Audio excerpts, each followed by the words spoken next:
Minister Narendra Modi there atop the Vahana and to try and lead the Shaurya Yatra and be a part of it, along with the Gujarat Chief Minister Bhupendra Patel, the DCM Sanghavi also there, and they are now going to be part of this Shaurya Yatra that will commemorate, celebrate those 108 braves, along with so many thousands others who laid their lives in protecting and fighting back these Atankis. Sadhvi Bhagwati ji, interesting part. It's not just the fight once. The invaders came again and again and again, and they continue to have that mindset. That thought continuum prevails when somebody tries to deliberately offer namaz inside the Ram Mandir, and when somebody denies the bhaktas their access to Gyanvapi and Kashi Vishwanath. Very clearly we know there is a thought continuum, and that's depicted even from Mahmud of Ghazni in 1026 to Aurangzeb in 1783. Absolutely. And, you know, I was thinking when you were talking about all of the destruction and the trying to crush not only the building itself or the idols to loot them, but actually to crush the hearts of the people. I was thinking about how the invaders actually have done so much to try to crush that in terms of the mind and the hearts of the people as well. We see it in even from the Britishers in Macaulay and what was done to our education and our history and the way that Bharat's history was rewritten and how it was being taught to students in Bharat about their own country, about their own culture. So this has been something that Bharat has tragically had to withstand. Now we're talking about the last 1,000 years, but we know that it was even prior to that as well. And yet, this is really what I keep coming back to, is the unshakable, actual, eternal nature of that Dharma, hence Sanathan, the eternal nature of the culture. And now with this Swabhiman Parv, this re-remembrance of the glory, of the greatness, of the strength, that Bharat never went out and attacked anyone, never went to try to grab someone else's land, and yet refused to bow, refused to give in, refused to say, no problem, take our land or our temples or our tradition or our anything. It continues to stand strong. And this is why we see today, after so long of really calculated, brilliantly planned manipulations to destroy the land, the tradition, the religion, the education, the culture of the people, to pit them against each other even. And yet today, Bharat stands united. And, you know, when you're talking about the other traditions and other religions, that is Sanathan culture. Sanathan culture says, worship your own, but respect all. It's a culture that says, may all of the noble truths come from all directions. Truth is one. Sages call it by different names. May all be happy. May all be healthy. I mean, mantra after mantra after mantra, Vasudev Kutumbakam. There's no end to the evidence, the scriptural evidence, the cultural evidence, the historical evidence. Bharat was the land that opened its doors to persecuted minority religions from around the world. So of course it is standing for allness. But as you said so beautifully earlier, in that allness, Sanathan Dharma should not be forgotten. That secularism and allness doesn't mean allness minus Sanathan Dharma, allness minus Hinduism. True. It means allness is all, and so the same rights that we are so clear about giving to minority religions obviously must also be given to the Hindus of the nation. Ironical that all the non-Abrahamic faiths, and especially that which have emerged from Bharat, have got isms attached to it, or they have emerged from China or Japan, have got schisms or isms attached, but the others don't. And somewhere that is also, in the lexicon, trying to dilute and trying to bring in schisms into faiths which are away from the Abrahamic faiths. The other part is that those who believe in the nation, those who believe in the country and who believe this mantra of Rashtra Sarvopari have to understand that Bharat's inclusiveness, this whole aspect of Sarve Bhavantu Sukhina, Sarve Santu Niramaya, is with the aspect of you practice what you feel, but don't force me and don't ask me to try and compromise my faith, my beliefs to try and accommodate yours. But somehow has our policies over the last 6.5, 7 decades done that is a question, and perhaps that needs to be introspected. And has that affected us mentally too? And is there a long-term game, long game that's being played over the last 10 generations to try and dilute Hindutva or what is Bharatiyata, the essence of being a Hindu, or that means someone who lives between the two Sindhus, from Indus River or the Sindhu Nadi to the Bay of Bengal or the Indian Ocean. That is the Sindhu Ocean. That's why we are called Sindhu Desh. We have always been referred to as Sindhu Desh. Payal Mehta with us, even as Prime Minister is out there on the Swabhiman or the Somnath Shaurya Yatra, part of the Somnath Swabhiman Parv. He's got the Damru, and the Damru brings out the sound of Om, the universal sound, and that's what he's shaking as he's walking around, and he's part of that Shaurya Yatra. Yes, Payal? You know what we do see in this beautiful country, Anand, culture of many diverse effects. We actually can see over here, Prabhu Hanuman is here, at the Shiv Dwar. That is exactly what you can see over here.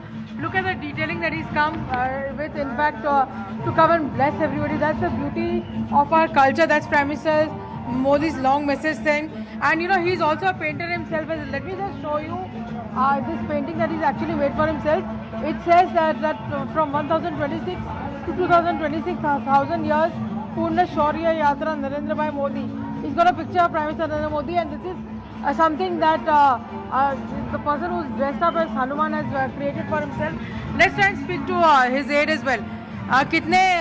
क्या message लेके आप लोग आए हैं आज? मोदी जी से मिलने के लिए भाई ने बनाया पूरी मेहनत से. फिर भाई ने बोला कि मोदी जी से मिलना है, मोदी जी से बात करेंगे, देने के लिए भाई ने मोदी जी से बात करनी है.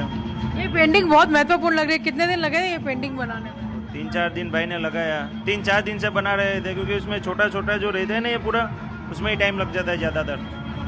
ये हनुमान का अवतार रेडी करने में कितने घंटे लगे आपको? 2 घंटे का टाइम लगा. 2 घंटे का टाइम लगा कम से कम. 2 घंटे का time like that. That painting has a lot of small details that you're showing, Payal. And interestingly, viewers, Hanuman is considered, or Anjaneya is considered an Amsha of Shiva. And he came there to help Vishnu's avatar Ram. So that's how Itihasa speaks, and that's the Hanuman or Anjaneya connection to Shiva again, or Mahadev again. And he was also, as much as he was a Ram Bhakt, he had the blessings of Mahadev.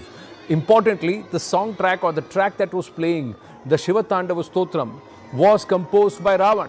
And Ravan is again in our Itihasa and in our Puranas mentioned as one of the people who came to Somnath and built this temple. After Somnath or Som, or who built the temple, the moon, who built the temple for Shiva, his Ishtadev, or the moon god, or the Nath who's conquered the emotions of moon or the mind. It was Ravan who came here, who built it.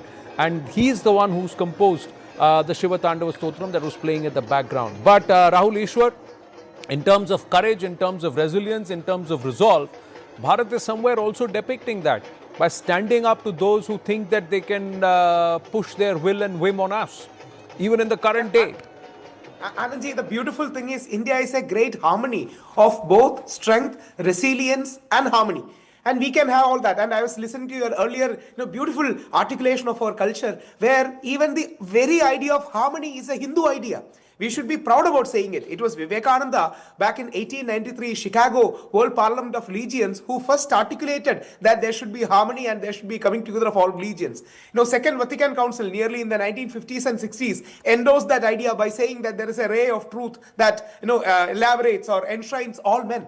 So the very idea that there should be harmony, there should be unity, there should be some kind of pluralism is coming from the land of Bharat and land of India, where we celebrate every culture. And I was invited by Israel to go there as one of the delegates from India. And the Jews still with great pride say, India is the only land where we have not faced any persecution. So India is such a land and Bharat is such a desha, so that we celebrate God in different ways. We had Shaivites, Vaishnavites, and as you rightly and beautifully said, no, it is a great unity of Sri Ram and his greatest devotee Hanuman. And in our temple, land temple, Shabrimala, it's a great unity of Shiva and Vishnu coming together as Harihara. Ayyappa. Yeah. Harihara. That's why he's called Harihara Putra. Yeah. Harihara Putra. See, this consensus building, this harmonizing, this synergizing is at the very core of Indian civilization. And dare I say this, I'm not saying this as an Indian. Without this Indian idea, world will fall apart.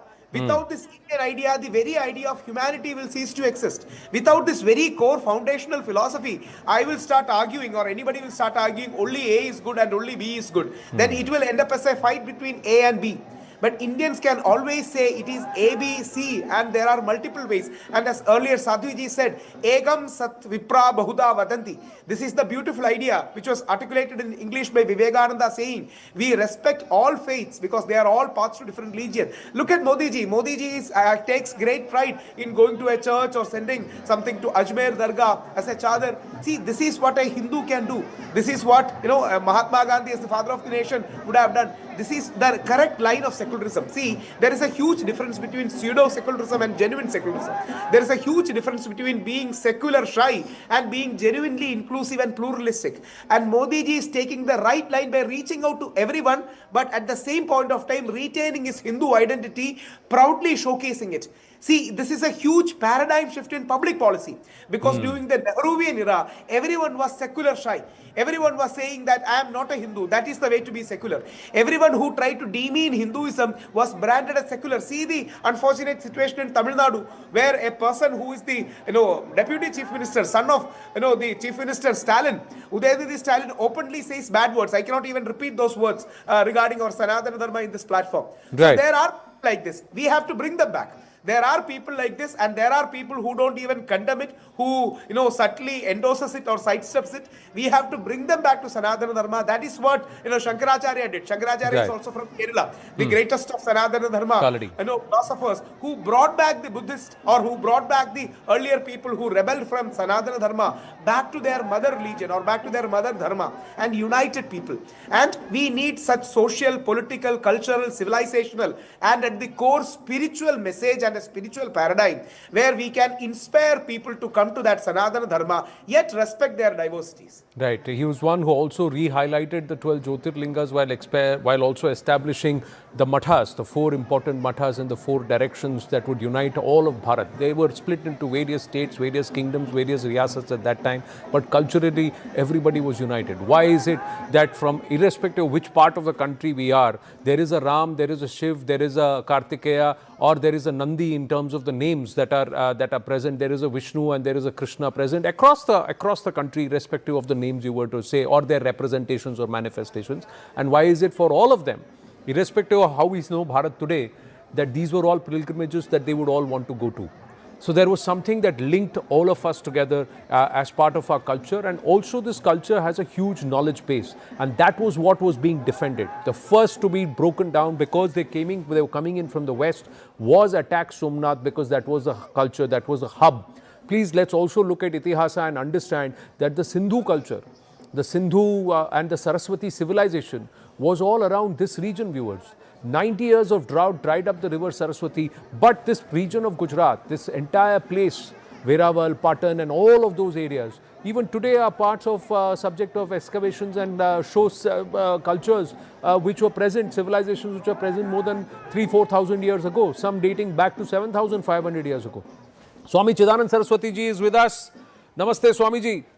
Namaskaram, namaskaram. Thank you for your time, and you have Mahadev right behind you, even as we are celebrating Somnath and the courage of those who stood up to defend Bhagwan Somnath. To me, the history of Somnath is not a tale of destruction, but a proud saga of victory.